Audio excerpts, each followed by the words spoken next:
नमस्कार and welcome back. Dubai के अंदर बहुत बड़ा अटैक अभी अभी हुआ है। ईरान ने कुछ किया है, मैं सारी न्यूज़ दूंगा आपको। 5-6 न्यूज़ बहुत बड़ी हैं, वो भारत से भी हैं, पाकिस्तान से हैं, दुबई से हैं और अमेरिका से भी हैं। और जो खमेनी है उसके मरने के बाद खमेनी 2 किसको बनाया गया है उसकी भी बात करेंगे। लेकिन सबसे बड़ी बात है कि ईरान ने अपना एक लाल झंडा है जो उसने फहरा दिया। ये झंडा है कि अब किसी को बख्शा नहीं जाएगा। उन्होंने ओपनली वॉर डिक्लेयर कर दिया और जैसे ही ये काम किया है उसके बाद उन्होंने जो ट्रंप के गल्फ जितने भी अलाइज थे उनके ऊपर अटैक को और भी ज़्यादा तेज़ कर दिया।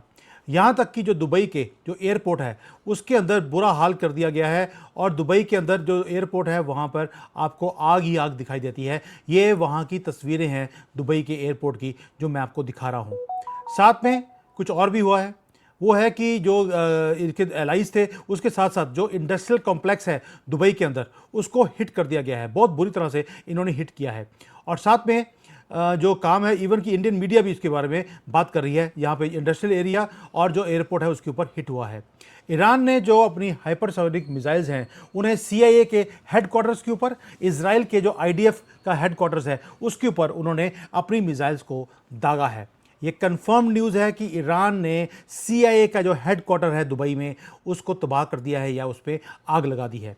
ये ऐसा है जो पूरे के पूरे गल्फ को इन्होंने धकेल दिया एक युद्ध के अंदर और यहाँ से एक पॉइंट ऑफ नो रिटर्न आता है। पाकिस्तान से भी न्यूज़ है, वहाँ पे अमेरिकन एम्बेसी को अटैक किया गया है। यहाँ तक कि जो ट्रंप है उसने बोल दिया कि मैं ईरान को टोटली मैं टेक ओवर करने वाला हूँ। यहाँ तक कि जम्मू एंड कश्मीर में भी अच्छी तरह से इनके जो पिछवाड़ा होता है उसको लाल कर दिया गया है। अब ये समझ नहीं आ रहा कि बंदर कौन और डंडा किसका। ओमान के अंदर जो ऑयल के टैंकर जा रहे थे, डेलिबरेटली ईरान ने वहाँ पर क्योस को क्रिएट करने के लिए, ताकि फाइनेंशियल वर्ल्ड में और जो ट्रेड का दुनिया है वहाँ पर आग लगे, उन्होंने ऑयल टैंकर्स को अटैक कर कर उसमें आग लगा दी। आयतुल्ला आराफी जो हैं वो अब इंटरिम सुप्रीम लीडर बनने वाले हैं। ये सारी न्यूज़ है जो आपके सामने है। कुछ धोखा भी हुआ है। रशिया ने भी धोखा दिया, जैसे उसने वेनेजुएला को धोखा दिया था, उसके बाद जो आज़ाद है सीरिया का उसको धोखा दिया, अब ईरान को भी धोखा दे दिया। जब ईरान को सबसे ज़्यादा ज़रूरत थी रशिया की और चाइना की, दोनों पीछे हट गए। यानी कि एक पॉइंट ऑफ नो रिटर्न के ऊपर ईरान को नहीं पूरे दुनिया को लाकर खड़ा कर दिया है जब चाइना ने और रशिया ने साथ नहीं दिया ईरान का। और ईरान को लगता था कि जब तक ये दोनों दोस्त मेरे साथ हैं तो मेरा कोई बाल भी बांका नहीं कर सकता। लेकिन दोनों ने अपना फ़ायदा देखा और पीछे हट गए। तभी मोदी जी बोलते हैं कि इस दुनिया में कोई भी दोस्त नहीं है, आपको आत्मनिर्भर बनना पड़ेगा। यानी कि ग्लोबल ऑर्डर जो रियल टाइम में हम देख रहे हैं, हम जलता हुआ देख रहे हैं अपने सामने। ये सिर्फ दुबई का एयरपोर्ट नहीं है जो जल रहा है, वर्ल्ड ऑर्डर जल रहा है। मल्टीपल फ्रंट्स के ऊपर युद्ध शुरू हो गया है। मैसिव कैजुअलिटीज आपको दिखाई देती हैं। टोटल क्योस है इस पूरे एरिया में। मैं खुद दुबई में बैठा हूं, इसलिए आपको बता सकता हूं कि हो क्या रहा है। ये नहीं है कि कोई अफरा तफरी है, कोई मिसाइल गिर गया है, बाकी मिसाइल्स 140 से ज़्यादा मिसाइल्स को ऑलरेडी हवा में ही तबाह कर दिया गया। लेकिन जब उसके कुछ छर्रे नीचे गिरते हैं तो तबाही उससे मच रही है। अगर पूरी मिसाइल नीचे आ जाती तो क्या कुछ होता, आप समझ सकते हैं। यानी कि जो क्योस है वो अब ये बड़े युद्ध की तरफ जाता हुआ दिखाई देता है। ये ड्रिल नहीं है दोस्तों, हार्ट ऑफ मिडल ईस्ट के अंदर इमेजिनेबल चीज़ें हो रही हैं हर आधे घंटे में। IDF का जो हेडक्वार्टर्स था उसे डायरेक्टली अटैक कर दिया गया है, तबाह कर दिया गया है। और ये स्ट्राइक है एब्सोल्यूट कोर, जो इजरायली मिलिट्री कमांड सेंटर है उसको अटैक किया है ईरान ने इजराइल में घुसकर। ये नर्व सेंटर था डिफेंस का, नेटवर्क का, वो ब्रीच हो गया, जिसको ये बोलते थे इजराइल वाले, इसको कोई भेद नहीं सकता।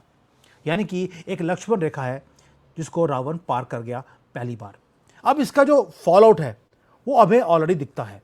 जैसे ही इसको हेडक्वार्टर्स को अटैक किया इजराइल के अंदर घुसकर, उसके बाद लाल झंडा जो मैंने शुरू में दिखाया आपको वो हॉइस्ट कर दिया गया है। और इसका मतलब है टोटल अनमर्सीफुल रिटेलिएशन फ्रॉम ईरान। ये अल्टीमेट डेक्लेरेशन ऑफ वॉर है। कोई डिप्लोमेसी वो नहीं करने वाले। वो बोलते हैं आपने हमारी पूरी टॉप लीडरशिप को खत्म कर दिया ईरान के अंदर, अब हम आपको खत्म करेंगे। दूसरी बात, जो सुप्रीम लीडरशिप है तेहरान के अंदर, उन्होंने भी चीज़ों को शिफ्ट करना शुरू कर दिया। पूरी धरती ईरान के अंदर वो हिल रही है उनके पैरों के नीचे से। आयतुल्ला आराफी उनको बना दिया गया है इंटरिम सुप्रीम लीडर। जो खमेनी था उसके बेटे को बोला कि बेटा तुम सुप्रीम लीडर बन जाओ, तो उसने बोला मैं मरना नहीं चाहता हूँ, तो मैं सुप्रीम लीडर नहीं बनूंगा। मैंने सुना है कि मियाँ खलीफा जो इनकी कोई है लेडी, उसने बोला था मैं बनने को तैयार हूं, तो इन्होंने उसको नहीं, इन्होंने आयतुल्ला अराफी को बना दिया है और उसने इमीडिएटली बुर्का डालकर वो जाकर किसी बंकर में बैठ गया है। उसे मालूम है ये मुझे भी छोड़ने वाले नहीं है। यानी कि एक कमांडर वो सत्ता को, जलती हुई गिरती हुई सत्ता को वो पकड़ रहा है ईरान के अंदर, और पूरा का पूरा रेडी, कंट्री को रेडी कर रहे हैं कि पूरे दुनिया के जो सिस्टम है उसको बंद करना है। Now they are not holding back. Iran wants absolute chaos in global financial market. इसलिए ऑयल टैंकर्स डिस्ट्रॉयड किए जा रहे हैं। दुबई फाइनेंशियल मार्केट का सेंटर है, वो टारगेट कर रहे हैं लाइफलाइन को जो ग्लोबल इकॉनमी की है। अगर ओमान के टैंकर्स को आग लगाई तो पानी में आग लगाई है, तो दूसरी तरफ से हो क्या रहा है, जो ग्लोबल ट्रेड है, जो ग्लोबल ट्रेड का वर्ल्ड है, वो पैनिक कर रहा है। ये तो खुशनसीबी है कि ये फ्राइडे सैटरडे संडे को काम हुआ। कल जाके पता लगेगा कि फाइनेंशियल मार्केट वो ब्लीड करेगी, सप्लाई चेन्स टूटेंगे, या एक नई सुबह हम कल सुबह देखेंगे। कल मंडे है। बट अगर आपको लगता है कि ये क्लाइमेक्स आ गया, खमेनी मर गया, देन यू आर रॉन्ग। अगर आप देखेंगे अलायंसेस वो शिफ्ट हो रहे हैं, अल्टीमेट बेट्रेयल्स हैं जो मैंने कभी सोचा नहीं था कि रशिया ये काम करेगा। Russia simply walked away. Khamenei wait करता रहा, कभी चाइना की, कभी रशिया की, एंड मॉस्को ने कंप्लीटली अबंडन कर दिया ईरान को आखिरी मोमेंट के बाद। यानी कि जो काम उन्होंने वेनेजुएला के प्रेसिडेंट के साथ किया था उसको डंप कर दिया। आज़ाद है असाद को भी, जो सीरिया वाला प्रेसिडेंट था, उसको भी डंप किया गया था। और जब जियोपॉलिटिकल कॉस्ट बहुत ज़्यादा हाई हो जाती है तो अब डंप होते हैं, देन यू बिकम रिप्लेसेबल। और ये जो हीट थी ये इसने बॉलिंग पॉइंट के ऊपर पहुंच चुकी थी कि जो पुतिन है वो आखिरी मोमेंट पे उन्होंने फ़ोन उठाना बंद कर दिया खमेनी का। And Iran is now entirely on its own. किसके अगेंस्ट? इजराइल। दूसरी तरफ से यूएसए की मिलिट्री की माइट के सामने ईरान अकेला खड़ा है। एंड अकेले खड़े हुए भी वो क्या बोल रहा है? वो बोल रहा है मैं यूनाइटेड स्टेट्स को, मैं इजराइल को और इनकी जितनी भी एसेट्स हैं पूरे मिडिल ईस्ट के अंदर, मैं उन्हें तबाह करूंगा। अकेले खड़े होकर वो इनका मुकाबला कर रहा है। नाउ डोनाल्ड ट्रंप क्या बोल रहे हैं? Donald Trump is not standing on the sidelines. उसकी स्ट्रेटजी बाहर है। उसको मालूम है मिड टर्म इलेक्शन में वो हारने वाला है। उसको मैंने डिटेल में एक अलग वीडियो में ऑलरेडी कवर कर दिया। वो मिड टर्म इलेक्शन जीत नहीं सकता। इसलिए ट्रंप क्या बोल रहे हैं? मुझे ईरान को टोटल टेक ओवर करना है, उसके ऑयल को मुझे अपने कंट्रोल में करना है, वहां पर मुझे डेमोक्रेसी लेके आनी है। वो ऑलरेडी बोल रहा है वहां पर अब बुरके को उठाकर बाहर फेंक दो, ये काले बोरे को। ये स्ट्राइक सिंपल नहीं किया है डोनाल्ड ट्रंप ने। वो सिर्फ सैंक्शंस की बात नहीं है दोस्तों, वो पूरा का पूरा रेजिम चेंज करके वो पूरे कंट्री को वो टेक ओवर करने की बातें बोल रहा है। Full scale take over to permanently neutralise Iran, जो कि एक पेन बन चुका था पूरे दुनिया के लिए। जो स्टेक्स हैं they were never higher than right now. और जो पूरा मिडल ईस्ट का मैप है उसे रीराइट कर रहा है यूएसए का president along with Israel. Chaos already spill over होना शुरू हो गया, faster than anybody could track. अगर आप देखेंगे दुबई में अगर आग लगी पड़ी है तो पाकिस्तान में भी आग लग रही है। वहां पर सड़कों के ऊपर लोग निकल गए हैं, ये सारे के सारे जिहादी। कहां जा रहे हैं? यूनाइटेड स्टेट्स की जो एम्बेसी है उसको डायरेक्टली अटैक किया है वायलेंटली पाकिस्तान के लोगों ने कि आपने खमेनी को मार क्यों दिया। ये अटैक इसलिए किया है क्योंकि पाकिस्तानी है कि जो सारे रेडिकलाइज लोग हैं ये बेचारे यतीम हो गए ओवरनाइट, बाप मर गया है इनका। इसलिए मैसिव नंबर्स पे आकर इन्होंने यूनाइटेड स्टेट्स की एम्बेसी को अटैक किया, आग लगाने की कोशिश करी और गए भागकर उसकी गेट्स की तरफ। यूएसए ने भी पीछे नहीं हटे। उन्होंने बोला इनका वैसे भी कोई जिंदा रहने का कोई फायदा नहीं है, कोई बात नहीं। फेडरल जो मार्शल्स हैं उनको बोल दिया गोली चलाओ इनके ऊपर। लाइव गोलियां चलाई गई, कोई आंसू गैस के कुछ नहीं।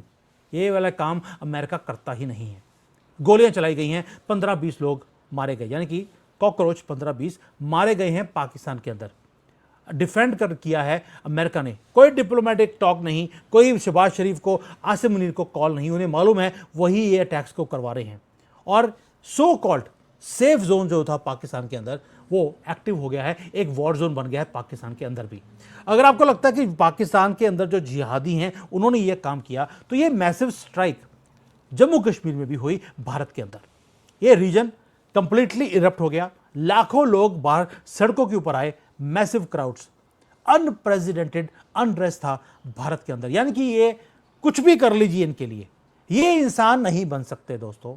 इसलिए पुलिस, क्योंकि पुलिस वहां की जो स्टेट गवर्नमेंट है JNK, उसके अंडर नहीं आती है, ये आती है सेंट्रल गवर्नमेंट के अंदर।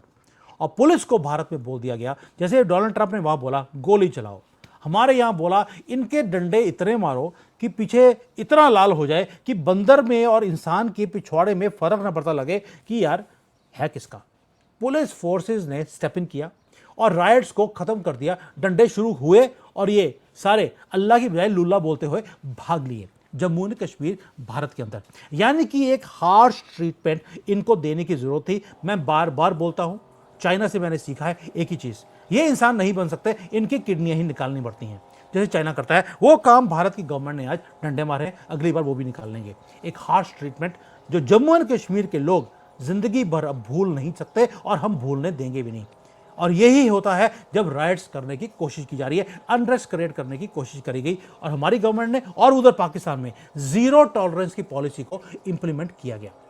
जो स्ट्रीट्स हैं उसको सफाई कर दी गई है भारत के अंदर with iron fist, sending a very very clear message. कमीनी जानवर था, उसे मरना ही था और उसे रोस्ट करके ऐसे रोस्ट किया है कि इनको यह नहीं पता लग रहा कि वो चिकन निकला है कि उस पर सुअर का जो पोर्क होता है वो निकला है। वो बॉडी भी उसकी पहचानने में आ नहीं रही है, इतना बुरी तरह से रोस्ट किया है पाकिस्तान में, उधर खमेनी में और इधर JNK में। ये है इनका हाल जो अभी तक हुआ है। दोस्तों आप सोच के देखिए, जो ग्लोबल इकोनॉमिक जो सेंटर्स हैं, हम सोचते रहे कि ये इंसुलेटेड है वायलेंस से, भाई कुछ भी हो जाए। IDF का जो सेंटर है इजराइल के अंदर, उसके ऊपर अटैक नहीं हो सकता। हमने सोचा कुछ भी हो जाए, दुबई के ऊपर कभी अटैक नहीं होगा, वो भी कहां पे, पाम जुमेरा पे, जो कि दुनिया के एलिट्स वहां पे रहते हैं, वहां पर अटैक होगा। जो इल्यूजन था सेफ्टी का वो खत्म हो गया है। दुबई खुद एक क्रॉस रोड्स के ऊपर है, एयरपोर्ट के ऊपर अटैक है, एयरपोर्ट बंद है, यहां पर मैं वापस नहीं जा सकता, इतना बुरा हाल है। यहां पे जो इंडस्ट्रियल एरिया है वो डायरेक्टली हिट किया गया है ताकि यहाँ की इंडस्ट्री बंद हो, यहाँ पर इन्वेस्टर्स आने बंद हो। और ईरान बहुत कैलकुलेटिव वे से अटैक्स कर रहा है हर चीज़ के ऊपर, डायरेक्ट अटैक है और one of the safest most secure economic hub on the entire earth. यानी कि अब ऑफ लिमिट्स हो गया है काम, कोई भी जगह सेफ नहीं रही। और जो वॉर है वो टच करेगा एक एक सिटी को, एक एक इंसान को, क्योंकि cost of manufacturing, cost of products increase होने वाली है। जो डोमिनोज हैं वो बहुत तेज़ी से नीचे गिरते जा रहे हैं। जो IDF है उसके अगर हेडक्वार्टर्स में आग लगी है तो उधर बर्निंग टैंकर्स हैं ओमान के पास। यानी कि अगर वहाँ पर टैंकर्स की तरफ हम देख रहे थे तो यहाँ पर US एम्बेसी को अटैक कर दिया गया है पाकिस्तान के अंदर, और उधर अटैक हो रहा था तो कश्मीर के अंदर क्रैकडाउन चल रहा है, पिछवाड़ा लाल कर दिया हमने। यानी कि वी आर विटनेसिंग एक सिंक्रोनाइज्ड कोलैप्स है ये जिहादी मुसलमानों का, जो बेचारे यतीम हो गए खमीनी के मरने के बाद। और इसके मरने के बाद जो ग्लोबल स्टेबिलिटी आपको दिखता है कि यार ये हिली पड़ी है, ये इसके बाद ग्लोबल जो है पूरा दुनिया जो है वो स्टेबिलिटी की तरफ जाएगी। ये महादेव ने कृपा करी है दुनिया के ऊपर, और हर मूव इस वक्त वो ट्रिगर कर रही है कोई नई चीज़। ईरान के अंदर झंडा लहरा दिया गया, यानी कि जो रिटेलिएशन है वो बढ़ आएगी। और उधर से मोदी जी ने इजराइल में जाके क्या बोला कि अब इनको छोड़ा नहीं जाएगा, घर के अंदर भी और घर के बाहर भी। और डोनाल्ड ट्रंप क्या कर रहे हैं, वही चीज़, वही लैंग्वेज और वही स्ट्रैटेजी डोनाल्ड ट्रंप भी इंप्लीमेंट कर रहा है, और उसने भाई एक्शन करके दिखाया। लाल झंडा आपने उठाया, आपका पिछवाड़ा लाल हम करेंगे, ये मैसेज है। मिसाइल्स दोनों तरफ से जारी हैं, सुपर पावर्स ने अपनी फाइनल मूव्स को करना शुरू कर दिया, और कुछ लोग हैं जिन्होंने अपनी आंखें बंद कर ली। ये जो अगले 24 घंटे हैं, क्योंकि अमेरिका में अभी भी सैटरडे चल रहा है, हमारे यहाँ पे संडे हो गया, उनके सैटरडे चल रहा है, यानी कि मंडे रात तक आपको पता लगेगा कि जो हिस्ट्री है वो आपकी आंखों के सामने चेंज हो गई, दुनिया की हिस्ट्री। और आप विटनेस थे इस महान मूवमेंट के, जहाँ पर ईरान जैसी कंट्री, वहाँ के लोग बहुत अच्छे हैं, मैं खुद वहाँ पे काम किया है ईरान के लोगों के साथ। खमेनी ने इतनी अच्छी कंट्री को सिर्फ रेडिकलाइज पागलपन के कारण उसको तबाह कर दिया। अब उसके तबाह होने के बाद ये कंट्री ठीक होगी तो ये पूरे एरिया में, ये खित्ते में ये शांति आएगी।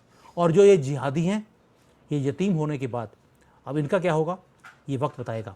उसका आंसर मोदी जी ने ऑलरेडी बता दिया, इनको बख्शा नहीं जाएगा। दैट मीन्स मोदी जी को मालूम था ये अटैक आने वाला है, and that is why he sent his naval ships near Oman in state of Hormuz, क्योंकि उन्हें मालूम था कि मुझे अपने टैंकर्स को मुझे सेफगार्ड करना है ताकि हमारे यहाँ पे तेल की प्राइस इंक्रीज ना हो जाए।